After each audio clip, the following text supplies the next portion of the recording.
Let's do that. Okay, hopefully this will work. Let me record on my cell phone also. We're in the Parshat Zachor one, right? Yeah. You know, I know what we're learning. Well, that much I know always. Oh, you guys are so tired. I flew in yesterday. Yeah, I'm tired too, Rough. Yeah. Okay. How's the food at the Shabbaton? Horrid. It was as you can imagine. There was one mildly okay thing. Actually, no, two mildly okay things, and that was the matzo ball soup and the muffins. Yeah, the matzo soup was actually solid. It It looked gross. wasn't bad. I don't know what you're tasting. Yeah, I don't think you had to. Oh, no, the garlic one was bad. The other one was good. I still know these. Also, the French fries are pretty crispy, so I'll rate that. Also, the French fries are pretty good. Okay. The vegetarian option was some mushroom thing. I didn't eat the mushroom. Oh yeah, they have to get vegetarian for squish stuff. Interesting.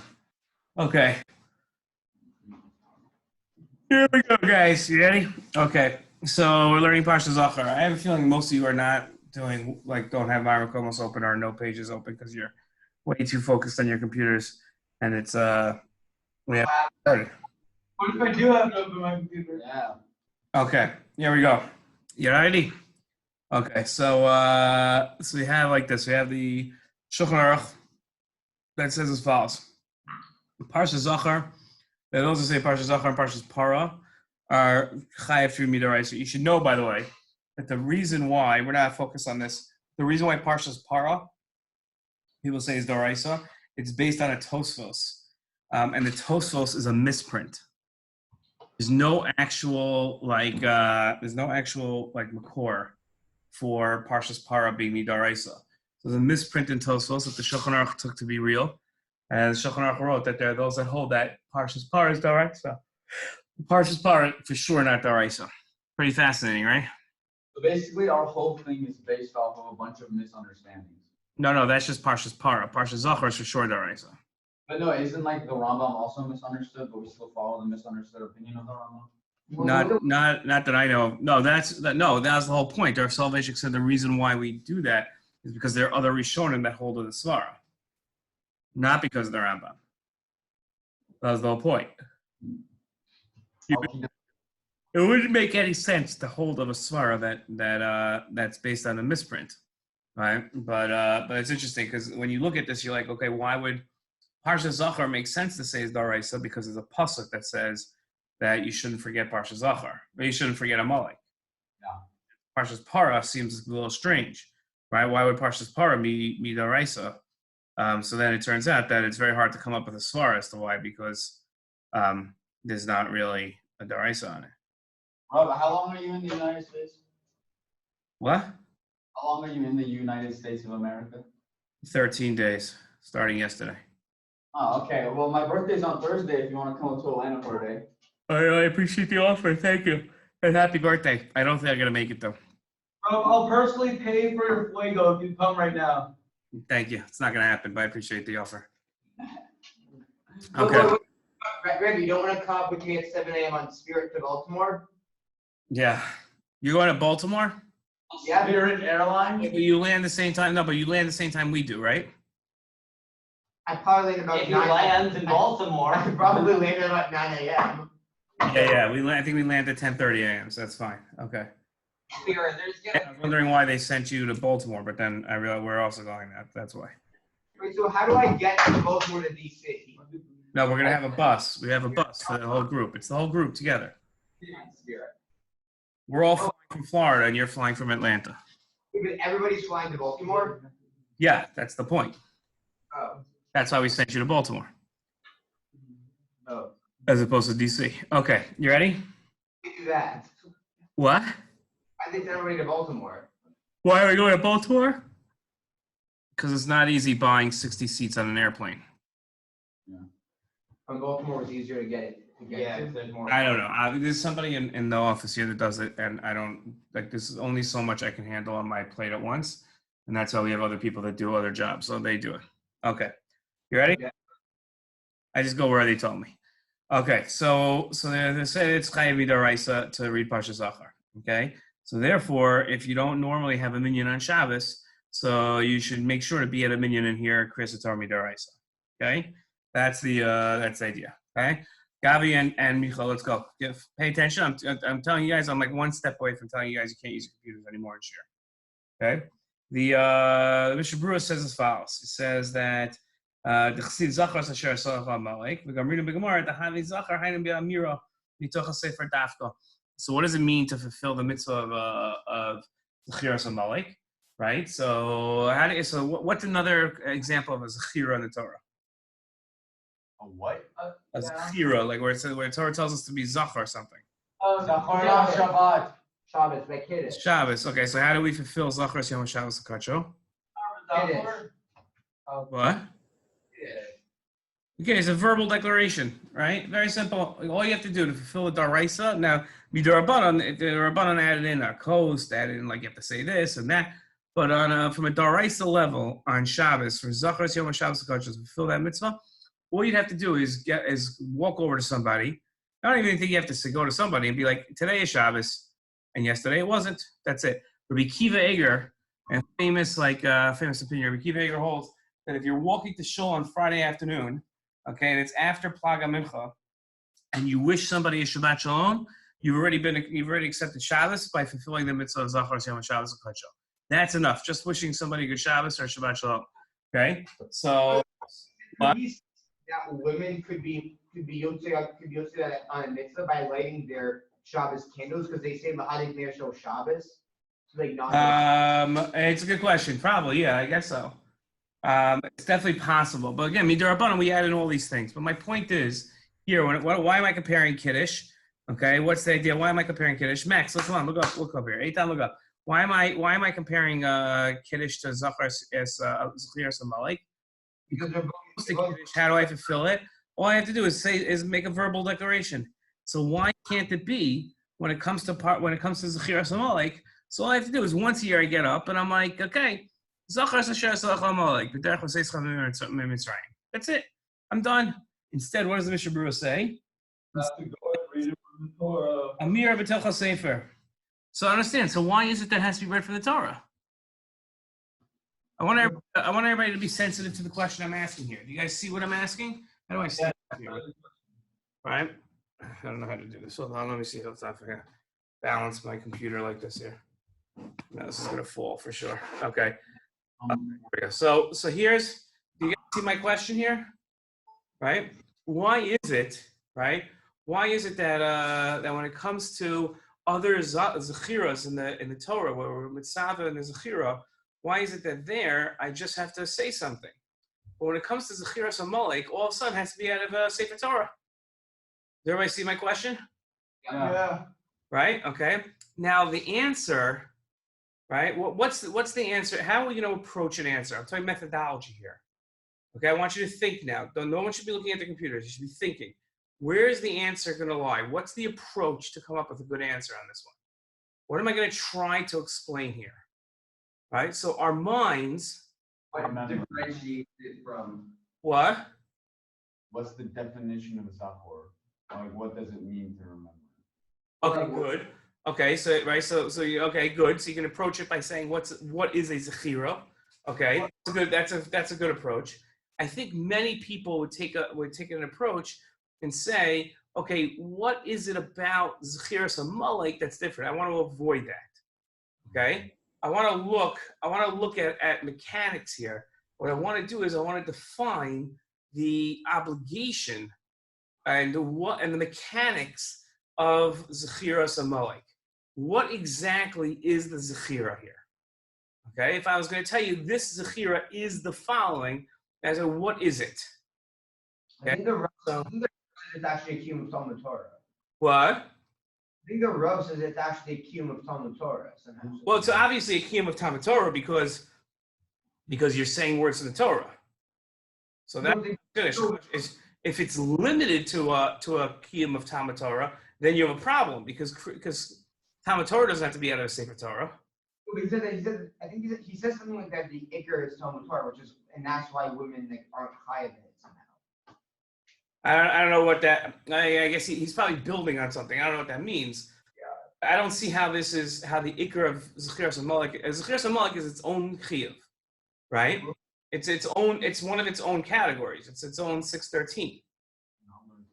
So I'm asking, how does the mitzvah function that all of a sudden has to be out of the Sefer Torah? But then he goes even further, right? He says, the Mishna Berurah says even more so. He says, "Halo dai b'ma sheyikva b'libo, v'akor chasar hakor lechavin lahotzi yikah shomim, v'gam hashomim tzrichum lechavin latzei." It's not only that, but everybody has to be like have in mind, I'm yotzieh with this kriya. Well, what is that? Right? What does that mean? You have to be yotzieh with the. I understand what. If you're going to tell me this is krias HaTorah, right? So krias HaTorah, I don't have to have that. Yeah. You guys understand? Where do I have to have kavanah to be yotzieh? Give me an example. Definitely not krias HaTorah, because krias HaTorah is owned their abundant anyway. Okay, I don't know why that matters. Bro, well, for Kiddush, you need to have attention. Don't you need to So take- Kiddush, you do have to have in mind, right? Yeah.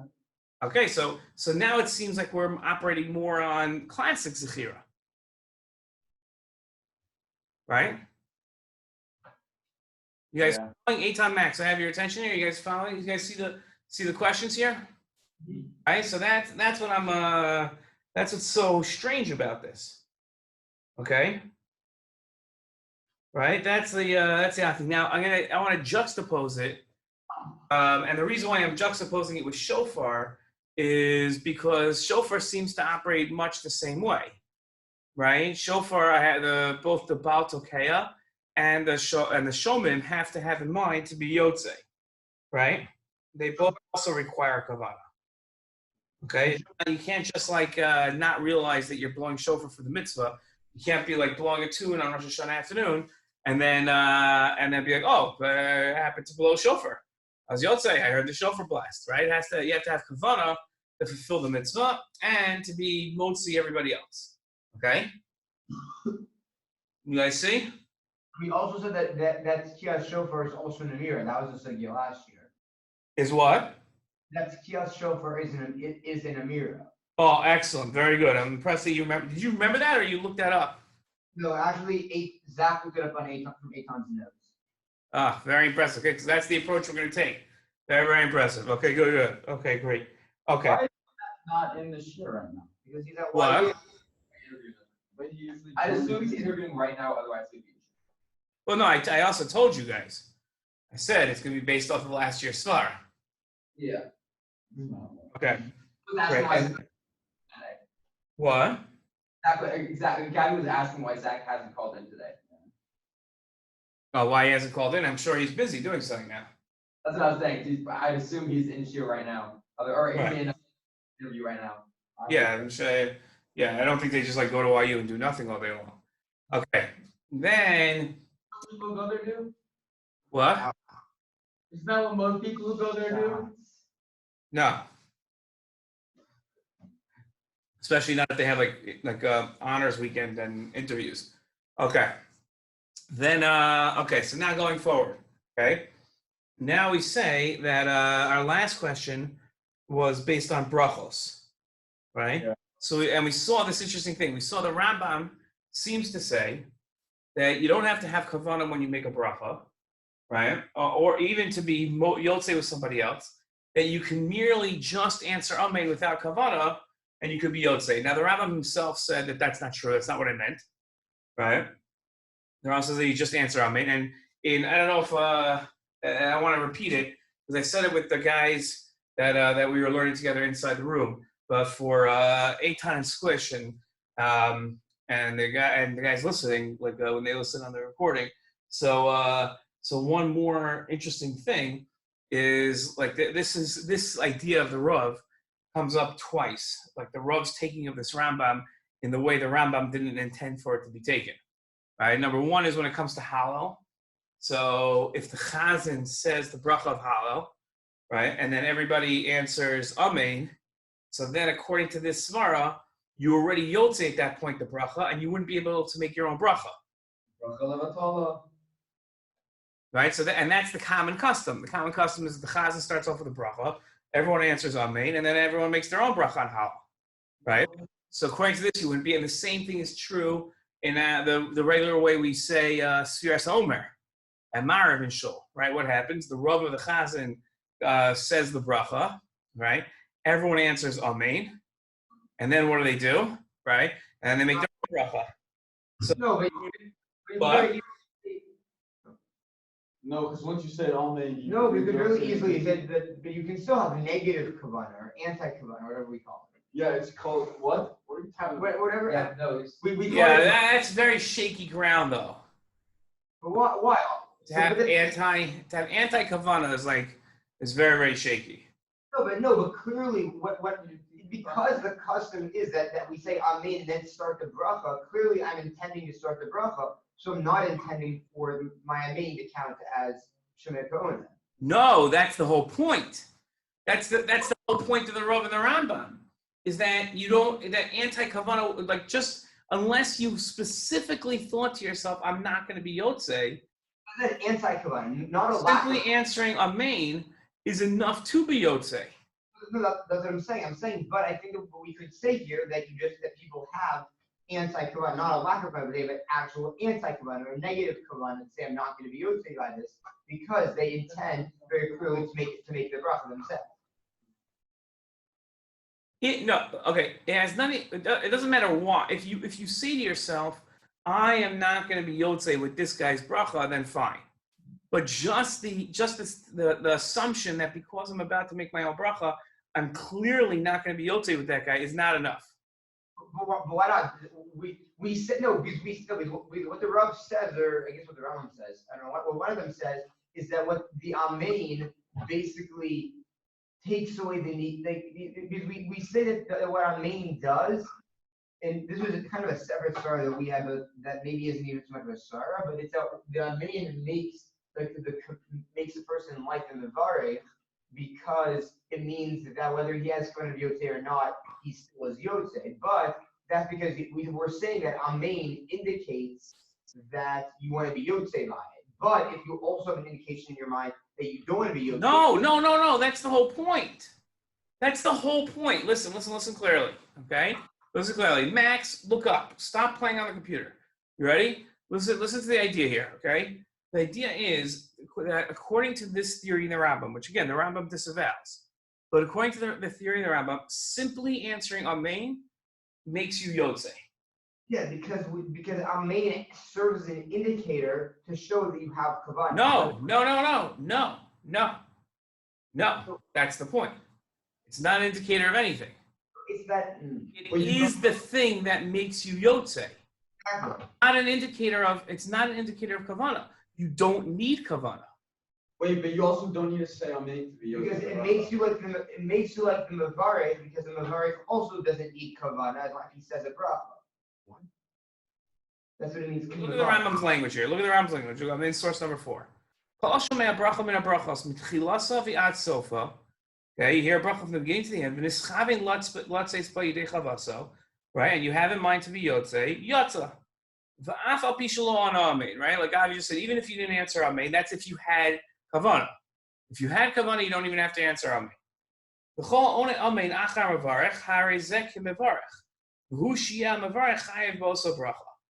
Okay, and if you just answer Amen after the mevarech, you're like the mevarech, right? Because just like a guy that makes a bracha doesn't have to have kavanah. If I make a shahakol, and I'm total space cadet, but like automatically, I've just been habitually trained since I was a child to make brachos. So I make a shahakol, right? So I wasn't thinking about making the shahakol. I just made a shahakol. I opened up a can of soda, and right before I drank, I'm just habit. I wasn't thinking. So I'm still yotzieh. That's what we said. We said that. Right. So he says, so that's it. Right? He is yotzieh at that point. But if you make a bracha, but intentionally don't want that bracha to make you yotzieh, and you make it for somebody else, so you could do that. No, but you have to have that kavanah. My point here, Squish, is I will listen to this carefully. My point is that if you have in mind, okay, if you have nothing in mind whatsoever, if you have absolutely nothing in mind, then you're yotzieh with the Amen. Yeah. Okay, that's it. Okay? Okay, so now the question is, right, if we say Zachor requires kavanah, and Shofar requires kavanah, right? So why doesn't the bracha require kavanah? Well, actually, that's not what the Shiur of the Rambam says. The Rambam says that even if you say Amen, you still have to have kavanah. Right, because the Chuvas of the Rambam comes to say, don't read the Rambam the way that you're reading me. That was the whole point, because they read the Rambam and they said this doesn't make any sense, right? So they wrote to the Rambam and said, what you wrote here makes no sense. He said, you're reading it wrong. You don't understand. He says you don't. He says you still need kavanah even with Amen. What? He says Amen Oshomeyah. Sorry, we have kavanah. Right. Az yotzieh chasa. Right. So we're talking about in the Havamina of the Rambam, or what the Rav calls other Rishonim svaras. Why would you not need kavanah? Not the actual opinion of the Rambam. Okay. Yes. Okay. Everybody together here. Let's review our questions. Why is Parshat Zachor required reading out of the Torah? Why is Parshat Zachor require kavanah? Why does Shofar require kavanah? Okay, and why do Berachos in the Havamina of the Rambam? Why do Berachos not require kavanah? I'm confused. I thought we already answered 2 out of those 4. Do we answer them, or I didn't answer them? I thought we said that the reasoning behind having kavanah behind listening to Parshat Zachor and blowing Shofar is the same as it is with Kiddush, as in No. as in No, hold on a second. All we're saying is that there's a consistency, but we haven't explained the consistency. There's a clear by Shofar, so that can't be it. oh yeah. Well, I mean, like this was a But Parshat Zachor is in the middle. That it's a Zechira like Kiddush, but it's an Amira like Shofar. But it's also like Shofar, but it has halachos more Shofar. I don't know. Okay, so now we got to come up with a svara. I think that's something to do with an Amira, but then Zachor shoot me down because he'd be like, well, isn't Berachos, aren't Berachos like certainly an Amira? But I would say like maybe like we can say that Zachor and Shofar both have like the tu'un of an Amira, and like that's like how they're categorized. Where Berachos is true that you say a bracha, but it's not really considered an Amira. It's considered like. Okay, I'm going to say similar to that, but I'm not going to say like that when it comes to Berachos. Because there's a factor that we're not considering when it comes to Berachos, okay? So these brachos are ahead. Is that what we say like the brachos are like a matir? Yeah. Oh, very good, Spush. Okay, good. Okay, so let's go step by step. Let's come up with our svara first. Okay, let's come up with a svara first here. Okay, so first thing here. You ready? Okay. So. Okay. Okay. Let's see here. So the okay. Let's figure this out here.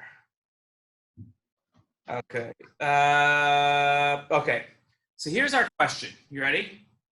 Our question is as follows. Our question is, what is the obligation of Zachor? When I say what is, I don't mean like a philosophical way. I'm asking mechanically. You have a couple of options in halacha, right? You have a couple of options when it comes to halacha. Okay, the first option when it comes to halacha is, I mean, I'm trying to think that now. Like I go through like a million things in my mind of like different options of how things can operate in halacha. You have shmiya ka'oneh, right? Shomea ka'oneh. Okay, shomea ka'oneh means that when I hear something, right, it's as if I'm the guy answering. Okay, so that's like a mechanism in halacha, right? Where like when it comes to a kiddush, if like imagine just for a second, if like if somebody who's never seen kiddush comes in and says, "What's going on here? I don't understand. What are we looking at now?" And you would say, "Well, okay, everybody here at this table has an obligation to pronounce that today is Shabbat, and what's going to happen is that guy's going to do it." And everybody's going to fulfill that obligation through that guy. So what's the first question someone's going to ask? How the heck? How does that work? How can that guy do it and everybody else just sits there and they're fine, right? So what you're going to do is you're going to explain to them that there's this mechanism in halacha called shomea ke'oneh that allows a person to listen and be yotzieh their obligation just by listening. That's an acceptable halachic mechanism to use. Okay, the person's going to sit there and say, okay, now I understand how that works, right? Okay. Let's see. Okay, I'll give you another example. Okay, you're walking down the street and you say to somebody, "Oh, wish me a mazel tov."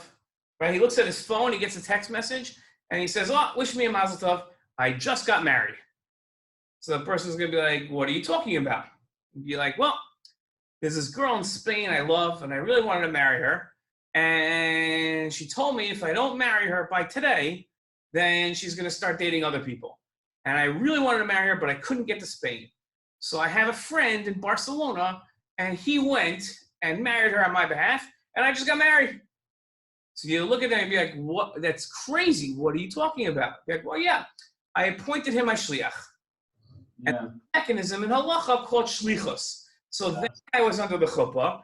He said, "Hariyat Mekudeshet Lepilachovsky, B'tabat Zu," and then that was it. I got married. Wish me a mazel tov. I was married as of 5 minutes ago, right? So somebody be like, how does that work? Okay, well, let me explain to you how shlichus works, right? There's a concept in halacha called agency. I can appoint somebody else as my shliach, and they can do things for me, like getting married. Purim's gonna come, right? And Eitan's gonna walk into Max's house and give him a massive basket with all these goodies in it. And someone's gonna be like, "Eitan, what was that?" Be like, "Well, right, Pilchowski wanted to fulfill Shachmanos, and by me handing this basket to Max, he, and all the way in Mitzvah Yericho, fulfills his obligation." Well, how does that work? So I was his shliach. I handed to that shlichus, right? So there are all these mechanisms in halacha that allow us to fulfill mitzvos that are really chidushim. They're really novel ideas, okay? So that's what I mean by when it comes to Zachor, right? What's happening when it comes to Zachor? What is Zachor? And the answer, like you guys said before, right, is that Zachor operates as an amira, okay? In halacha, we have certain obligations of things that must be said. They must be recited by mouth. Yes, Micha. What's an amira? An amira is a statement, things that must be said. Right? You have certain obligations of statements that must be said. Okay? So there's also something called a shmiya, things that have to be heard. A shofar is a mitzvah that at face value is a shmiya. It's something that must be heard. Okay? Now, the person, though, who listens to the reading of Zachor, okay, needs to relate to the reading both by amira and by shmiya. It's both. He has to relate to it through both mechanisms. Okay? Zachor versus listening or both? When you have the Haggadah, okay? Wait. Shmiya by Zachor? What? No. Relate to Parshat There's Zachor. Shmiya by Zachor? Yeah, listen. Okay, so now let's explain the svara. Okay? When it comes to the mitzvah of Higadah Lebincha, of Sipur Yetzias Mitzrayim, okay? The mitzvah of Sipur Yetzias Mitzrayim. So there, okay, you have an obligation to repeat a story.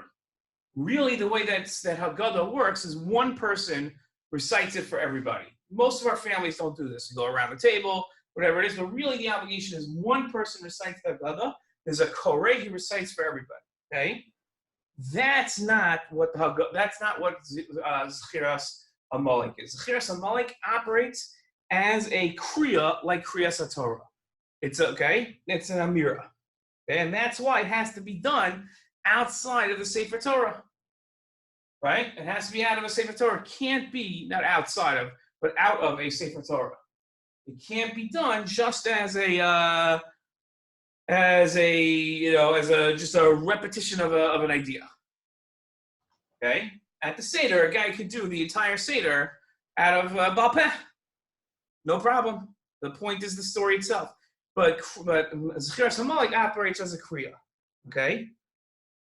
Okay, so now, right? So why does the person have to have kavanah? So Zachor Mira, okay? He has to listen, right? He has to relate. The person that wants to be yotzieh has to relate to it both as an amira and a shmiya. That's why it operates through shomei kona.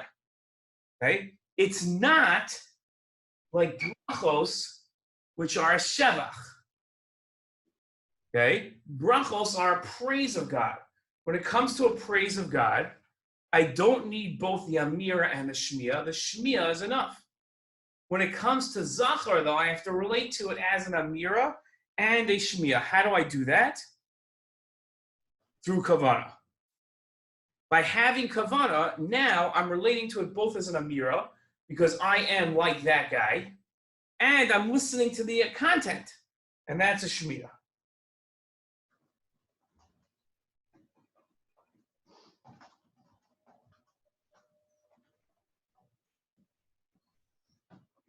Okay. Now, let's look at krias Shofar, Tkiyas Shofar. Okay, Tkiyas Shofar. Okay, right. So, in order to hear a shofar blast, what must be created? Silence. Silence. No, the opposite. The sound of the shofar. The sound of the shofar. Right. What's the mitzvah, Micha? In one sentence, the mitzvah of Tkiyas Shofar is to Listen to the shofar blast. excellent. Okay, not to blow the shofar, but to listen. But in order to listen to a shofar blast, what obviously has to be created? Shofar blast. Sound. No, The sound of the shofar. I need a shofar blast, right? Okay. But it's not like Hashra mitzvah, and the Rambam said that a Hashra mitzvah isn't a mitzvah. The what? But then that's like but then we could say that the actual blowing of the shofar is more of a Hashra mitzvah, and that's not considered a mitzvah. No, so I want to go a step further. That's more than just a hechsher. That the tkiya itself acts as an amira, and that we proved last year. Okay, I don't want to retry the whole case there, but that's the idea. Okay, that you have to go, and the shofar blast is like an amira. Okay, and and then you have so it's an amira and a shmiya, which is why by shofar you also need kavanah, because it's through the mechanism of kavanah that I'm able to be yotzieh both the amira aspect and the shmiya aspect. Okay. So then how can the Baal Tokeh or how can the Baal Korah for Zachor be yotzieh the Shmiya aspect? Because he hears what he says. You hear the sound. Well, He hears the sound and the word that he produces. no, well, except for by Zachor, we say that actually you really don't hear your own voice. You hear it like as a reverberation through your jawbone or something. No, what? No. I don't think scientifically. Yourself like all electronically recorded, like it's very different than your regular voice because you don't hear your own voice correctly. Well, that's the whole machlokas of a microphone and everything. Are you hearing the voice of the microphone? Are you hearing the voice of the original sound? Right. That's the whole debate there. Okay, are you listening to X's and O's like in a binary code, or are you listening to ones and twos, zeros and ones, whatever it is, or are you listening to the actual sound of the shofar? Okay. Lastly, and this is a squish nail this at the end.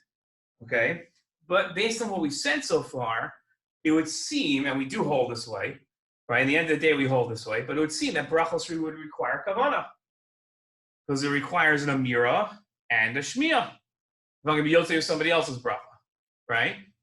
So what could possibly be the havamina of reading the Rambam and what the Rav claims other Rishonim hold this way, to say that you don't need kavanah when it comes to be yotzieh with somebody else's bracha, right? So the answer is because it's true. Okay, it's true that normally when you have an obligation of a shmiya and an amira, right? So in that case, right, you would need the listener to relate to both he would have to have kavanah in order to be yotzieh the amira and the shmiya, right? But there's one aspect of brachos, and I don't explain exactly how or why this is true, But because brachos act as a matir, what does that mean? A bracha, when it comes to a mitzvah, and when it comes to a like a food item, the bracha allows me, gives me license. It's a matir to partake of that particular object. So if I want to drink something, really I'm not allowed to drink anything in the world. It all belongs to God. What it allows me to drink is making the bracha. Okay? Well, I'm really not allowed to do mitzvahs. Who am I to approach God's Torah? So God says, you want to do a mitzvah, you have to make a bracha before you do the mitzvah. Okay? That's the idea. It's a matir. So when it comes to a matir doesn't require a connection to be built. This is the Havamina. Doesn't require a connection to be built between the mevarich and the guy being yotzieh through the mevarich. Okay?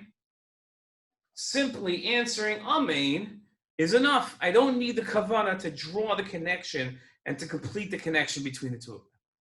Because it's only a matir. I don't know why. That's just what's happening. That's the phenomena that occurs. Why that's true, I'm not sure. Well, that's what the Havamina has to be.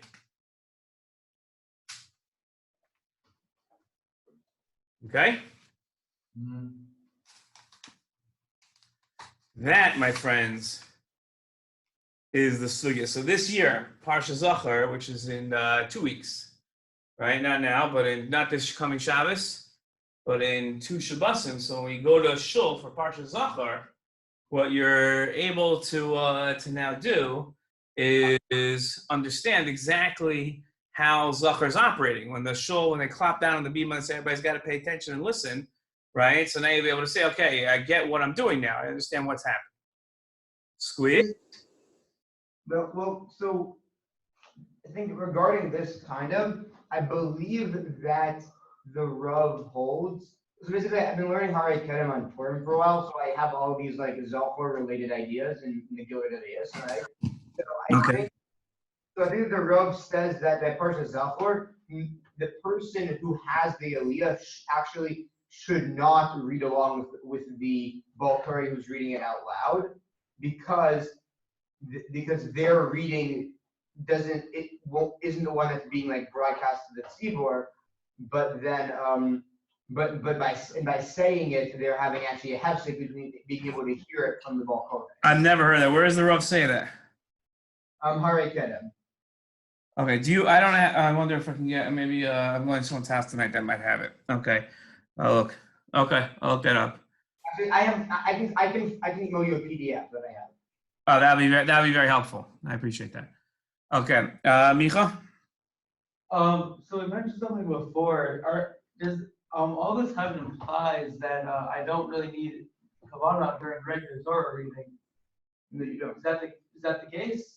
Yeah, kriya on Shabbos morning. Yeah, you don't have to think I'm going to be yotzieh with this guy's kriya. For sure not. Does that mean I don't even like to what level would I be paying attention then for me to not be? You're paying attention to learn the krias of Torah. That's something else. The point when I say kavanah means you don't have to say, okay, I am now being yotzieh with that guy's krias of Torah. When I hear Kiddush on Friday night, okay, I have to be thinking to myself, or zimun, right? I have to think to myself, I'm going to be yotzieh with that guy, what he's saying now. So the whole time you have to be thinking, yes, I'm being yotzieh with this, I'm being yotzieh with that. Krias of Torah, I don't have to think that way. Okay. Okay, got it? Okay, let's say that this has to be handed in by sunrise on Friday morning. All right. Okay? Mine, Rob. What? I already turned mine in. Oh, very, very special. Okay. Okay, guys, have a very good day.